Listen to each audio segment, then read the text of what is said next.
안녕하세요. 부의 터닝포인트입니다. 오늘은 또 어떤 하루를 보내고 계신가요? 계획한 일들은 잘 실천하고 계신가요? 저희는 항상 많은 계획을 세우고 많은 것을 준비하고 또 의욕적으로 배웁니다. 하지만 그 성공이란 것은 누구에게나 쉽게 찾아오지 않습니다.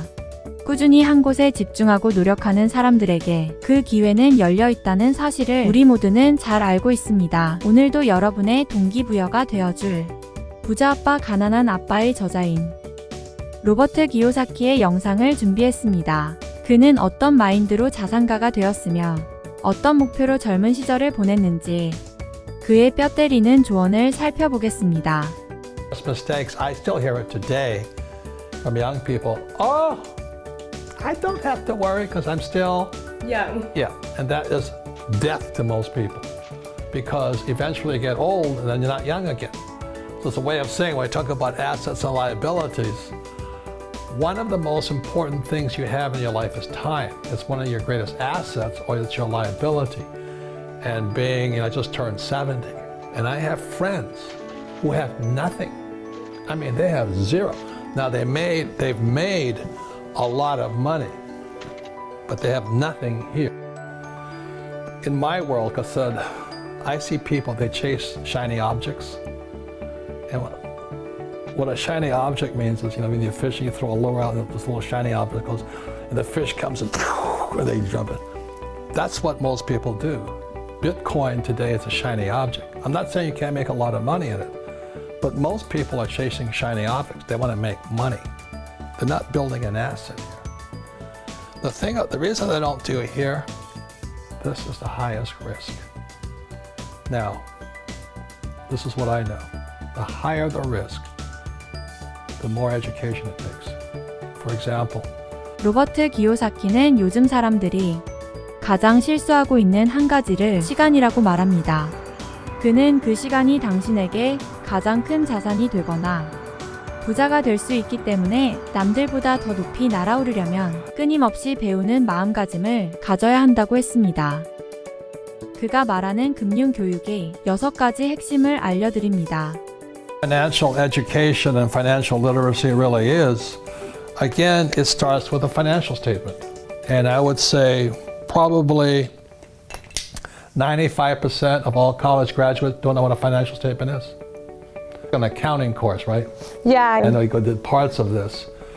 But I say to young people like you, there's 6 basic words to financial literacy and financial education. And the 6 words again are income, expense, asset, liability. Not for me. So these are the 4 words, income, expense, asset, liability. And the last 2 words are the words cash flow. And that's why the game is called cash flow. And the secret to being rich is not a college education, but can you control cash flow? And this is what cash flowing looks like. So this is, you get a job. And this was my poor dad, go to school, get a job, get your PhD. And so this here is cash flow. So the income comes in and it goes out this way. First line of expense is tax. So this is a poor person's cash flow pattern. It's not how much money you make. Most people, I don't care if you have a PhD or no school at all, but they can't control the cash flowing out through their expenses. And so that's why people like Susie Orman say, cut up your credit cards, live below your means, because you're a spendaholic. So that's a poor person. This is a middle class person's cash flow pattern. And this is where the house comes in. First thing, most kids do when they get pay raise and all that, they buy themselves a bigger house. Oh, my house is an asset. Now, who tells you that? Your real estate agent, of course. Yeah. Right? Because they want to give you this false sense of security while you're getting screwed. Exactly. But when you look at what happens with a house, a personal residence, something I live in, the money comes in and goes out, and this is middle class, but it also goes out through a mortgage. But you have taxes and you have upkeep. So money's always flowing out. So that's why your house is not an asset, is because it's taking money from your pocket. So very simply said, assets put money in my pocket, liabilities take money from my pocket. I started when I was 25, bought my first house, and it was an apartment, it was an investment property. I didn't live in it, I rented it out, and it put money in my pocket.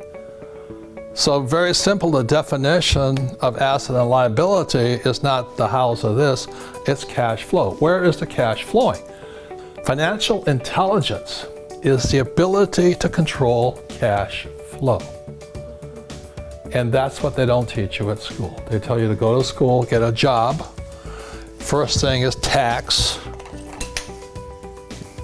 Most of your money will go out through taxes in your lifetime. And then they tell you to buy a house and a car. A car is an asset. No, a car is a liability. You got insurance, gas, upkeep. And most of them are broke in 2 years because it can't control cash flow. Intelligence, IQ, is can you control cash flow? Not your college degree. College degrees are important, but they're not going to teach you this. So the cash flow game trains you over and over and over and over again to get your money in here to get cash flow this way. Okay? So say it again, assets what? Assets put money into your pocket, liabilities take money out of your pocket. And so as a young person, you just focus on that. So when you're buying a new house, you gotta say, is this gonna take money or put money? You buy an apartment house, is it gonna take money or put money? That's it. It's cash flow. Six most important words for financial intelligence and IQ is income, expense, asset, liability, but it's really cash flow. So this is the basic of financial intelligence, financial literacy, stuff like this. Another thing about people is you have a bad advisor, like a bad financial planner or a crook, or a business partner that's a crook, a wife that's a crook and all that. There can be human liabilities.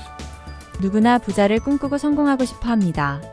그러기 위해서는 금융의 지식을 쌓고 금융의 IQ를 높여 부채가 아닌 자산으로 현금의 흐름을 알고 준비하는 것도 좋은 방법일 것 같습니다.